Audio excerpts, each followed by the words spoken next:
Good morning everyone from Shilarigaon. শিলারিগাঁওতে আজকে আমাদের সেকেন্ড ডে। আমরা আজকে যাব কালিম্পংয়ের সাইট সিনটা করতে, ডেলো, তারপরে কালিম্পংয়ের সমস্ত যে লোকাল সাইট সিনটা হয় সেটা করতে যাব আজকে আমরা।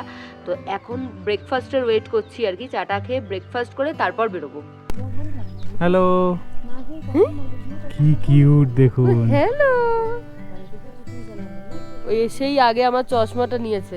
শিলারিগাঁও পৌঁছানোর গল্প আমাদের চ্যানেলে আগেই আপলোড হয়ে গেছে, চাইলে চ্যানেলে ভিজিট করে দেখে নিতে পারেন। গোলাপ ফুল, এখানের গোলাপে না গন্ধ হয় না। শিলারিগাঁওয়ের এই হোমস্টের নাম ছিল লা নেচার হোমস্টে। ফোন নাম্বার আমি স্ক্রিনে এবং ডেসক্রিপশনে দিয়ে দিচ্ছি। শৈলীজ লাইফস্টাইলের নাম নিলে এক্সট্রা ডিসকাউন্টও পেয়ে যাবেন।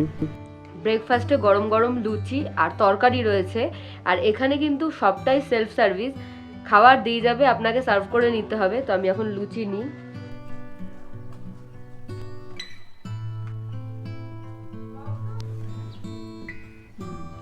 অনেকটা লেট হয়ে গেছে, এখন যাব সাইট সিন করতে।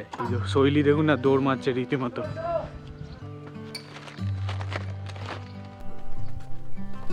গাড়িতে খাওয়ার সরঞ্জাম যদি লাগে তাই টুকটাক। মেন কথা হচ্ছে পাহাড়ে না দোকানপাট একটু কমই থাকে, একটু দূরে দূরে দোকানপাট থাকে, তাই এইগুলো কিনে নিয়ে এসেছিলাম, এখন কাজে লাগবে। গাড়ির সামনে পৌঁছে গেছি, চলুন গাড়িতে উঠে পড়ি। একটু দেরি হয়ে গেল আমাদের। আজকে আমাদের প্রথম স্পট হবে হচ্ছে ডেলো, যেটা শিলারিগাঁও থেকে মোটামুটি 17 কিলোমিটার দূরত্বে। যেতে মোটামুটি ওই 1 ঘন্টা সময় লাগার কথা, তার থেকে বেশিও লাগতে পারে। আজকে কিন্তু শুধু আমরা দুজন নেই, এই যে দাদা আছে, আর এখানে আছে অনুপম দা। অনুপম দা হাই। এই যে অনুপম দা আছে, আর আমাদের ড্রাইভার দাদা। হ্যালো। এই দাদার হচ্ছে বাড়ির পাম্প খারাপ হয়ে গেছে, তাই কালিম্পংয়ে ঠিক করতে নিয়ে যাচ্ছে, কারণ এখানে কোনো দোকানপাট কিছুই নেই, অনেকটা দূরে। মানে পাহাড়ি জীবন যে কি কষ্ট, মানে না দেখলে আপনারা বুঝতে পারবেন না।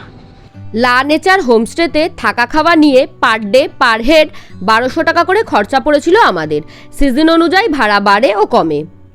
আমরা আমাদের প্রথম পয়েন্টে চলে আসলাম, সেটা হচ্ছে হনুমান মন্দির। এখানে পেছনে সিঁড়িটা দেখছেন, সিঁড়ি দিয়ে বেশ খানিকটা উপরের দিকে আপনাদেরকে পায়ে হেঁটে যেতে হবে। চলুন হনুমান মন্দিরে যাই। আর বিশাল বড় একটা হনুমানজির মূর্তি আছে, চলুন। দুটো রাস্তা আছে, এদিক দিয়ে আপনাদেরকে চলে যেতে হবে, এদিক দিয়ে উঠবেন আর এই সাইডটা দিয়ে নামবেন। বেশ কিন্তু খাড়ায় পাত, ওই যে হনুমানজির মূর্তি দেখা যাচ্ছে। আমরা যেহেতু শিলারিগাঁও থেকে এই স্পটগুলো ঘুরতে এসেছি, তার জন্য কিন্তু এই হনুমান মন্দিরটা আমাদের ফার্স্টে পড়লো। আপনারা যদি কালিম্পং হয়ে ঘোরেন তাহলে কিন্তু এই পয়েন্টটা আপনাদের লাস্ট পয়েন্ট থাকবে। পৌঁছে গেলাম ওপরের মন্দিরটায়।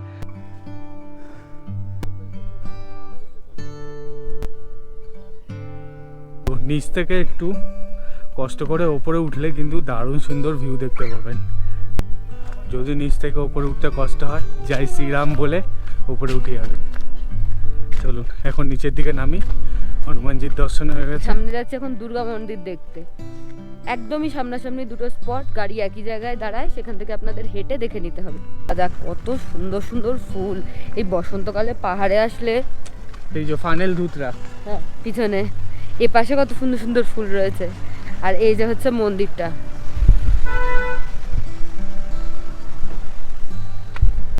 এই মন্দিরটার নাম দুর্গা মন্দির হলেও কিন্তু এখানে কিন্তু অনেকগুলো মন্দির আছে।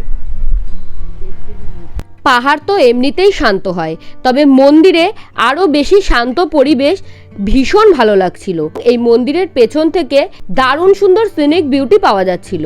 এখানে একটা রডোড্রেন্ডনের গাছও চোখে পড়লো, কত রডোড্রেন্ডন দেখুন, দারুণ সুন্দর লাগলো মন্দিরটা আমার, যদিও এর আগেও গেছি।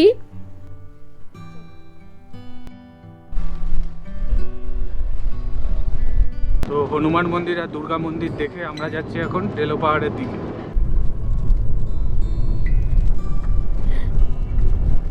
ডেলোর ভেতরটা কিন্তু ঘুরতে ভীষণ সুন্দর লাগে। আমরা ডেলো পার্কের সামনে পৌঁছে গেছি, আর শৈলী ফুচকা খেতে দাঁড়িয়ে গেছে।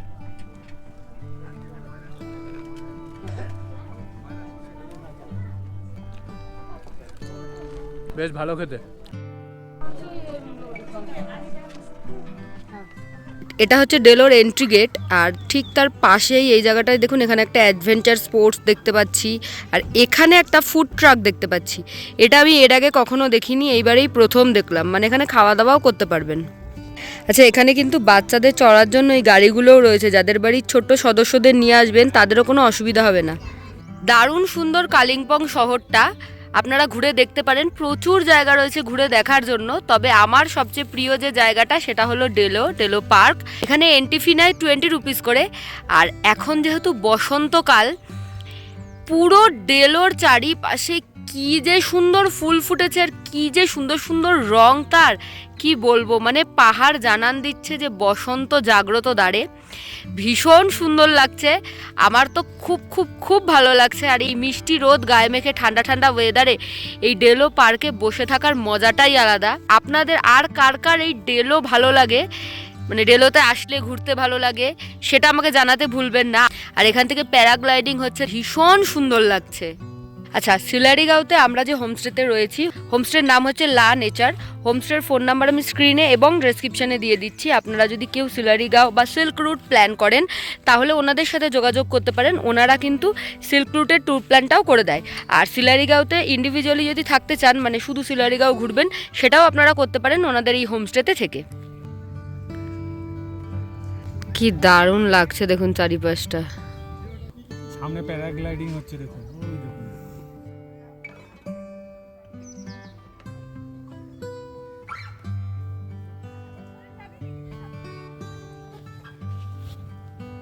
চারিদিকে এত ফুল, এত সুন্দর লাগছে। এই দিকটা দেখুন, আমি জুম করলে এই দেখুন ফুলের সাম্রাজ্যে বসে আছি মনে হচ্ছে। কি সুন্দর লাগছে। এই যে এই হলো আই লাভ কালিম্পং। এই দেখুন এই পিঙ্কটা কিন্তু আবার আলাদা। ওই দিকের যে পিঙ্কগুলো দেখছিলেন ওগুলো কিন্তু বেশ ডিপ ছিল, আর এটা একদম হালকা। কি সুন্দর লাগছে। আরও একটা জিনিস, এই ঘাস ফুলগুলো দেখুন, এগুলোও কত সুন্দর লাগছে এখানে। ডেলো পার্কের বাইরেটায় কিন্তু বেশ কিছু খাবারের দোকান আছে, যেরকম পাঁপড় ভাজা, বিস্কিট, চিপস, তারপরে কোল্ড ড্রিঙ্কস। এখানে ব্যাগের দোকানও দেখছি। দূরের এই সুন্দর বাড়িটার নামই হলো মর্গান হাউস। এখানে কিন্তু থাকার ব্যবস্থাও আছে। তো দূর থেকে মর্গান হাউসটা দারুণ সুন্দর দেখতে লাগে। এটা হচ্ছে মর্গান হাউস, আর এখানে কিন্তু গল্ফ কোর্স আছে। এখন যাচ্ছি হচ্ছে দূরবীন মনেস্ট্রি দেখতে। দূরবীন মনেস্ট্রিটা কিন্তু দারুণ দেখতে, আর তার থেকে বড় কথা হচ্ছে ভিউটা জাস্ট অসাধারণ লাগে।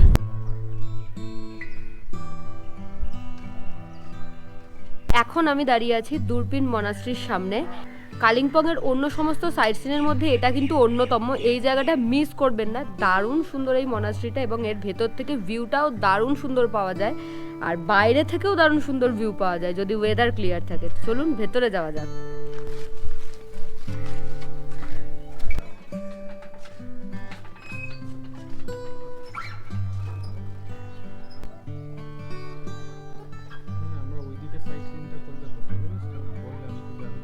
হোয়াইট কালারের স্তূপাগুলো কি সুন্দর দেখতে লাগে। আজকের মতো আমাদের ঘোরা কমপ্লিট। এখন আমরা আবার সিলারিগাঁও ফিরে যাব। রাহুলকে ড্রাইভার দাদা সাজেস্ট করলো এই যে এটা এরকম একটা খাবার, পরোটার মতো, ভেতরে নাকি চিকেনের স্টাফিং রয়েছে, এটাকে ফালে বলে। রাহুল এখন ওটা ট্রাই করবে, দেখি কেমন লাগে ওর খেতে। তো প্রথমবার ট্রাই করব, দেখা যাক কেমন টেস্ট। বেশ অন্যরকম খেতে, ভালো খেতে, বেশ টেস্টি, বেশ বড়, মানে পরোটা যেরকম হয় পরোটা টাইপের দেখতে। চিকেন পরোটা। হ্যাঁ। আমাকে তো ড্রাইভার দাদা যিনি আছে সে খাওয়ালো, তো এক একটার দাম হচ্ছে 40 টাকা করে নেয়, আর বেশ ভালো খেতে, মানে একটা খেলে মোটামুটি আপনার পেট ভরে যাবে। সুতরাং রাহুলের আর লাঞ্চের দরকার হবে না। এখন 3:22 বেজে গেছে প্রায়। তো এখন যাব লাঞ্চ করতে, কারণ প্রচণ্ড জোরে খিদে পেয়ে গেছে। মানে আমরা আর ওয়েট করে থাকতে পারছি না, জলদি জলদি দিজিয়ে খানা। আচ্ছা এখানে যাও। ওই দেখুন আর একটা ছোট সদস্য। তো আজকে লাঞ্চের মেনুটা আপনাদের একবার বলে দিই। ডিমের ঝোল, আলু বিনস ভাজা, যেটা শৈলী অর্ধেক নিয়ে নিয়েছে, এখানে আছে রাইস, আর সাথে আছে এই যে আচারটা আপনাদেরকে দেখালাম, আর পাঁপড় আছে, আর আছে পেঁয়াজ আর লঙ্কা, গরম গরম ডাল, গরম গরম ডাল আসছে। আমাদের সন্ধ্যাবেলাকার স্ন্যাক্স চলে এসেছে। স্ন্যাক্সে আছে চা আর একটা স্পেশাল জিনিস আছে, সেটা হচ্ছে মোমো। এই হোমস্টেটাই কিন্তু এক এক দিন এক এক রকম স্ন্যাক্স দেওয়া হয়। আগের দিন দিয়েছিল, আপনাদেরকে দেখিয়েছিলাম, পেঁয়াজ পকোড়া, আজকে দিয়ে গেছে মোমো।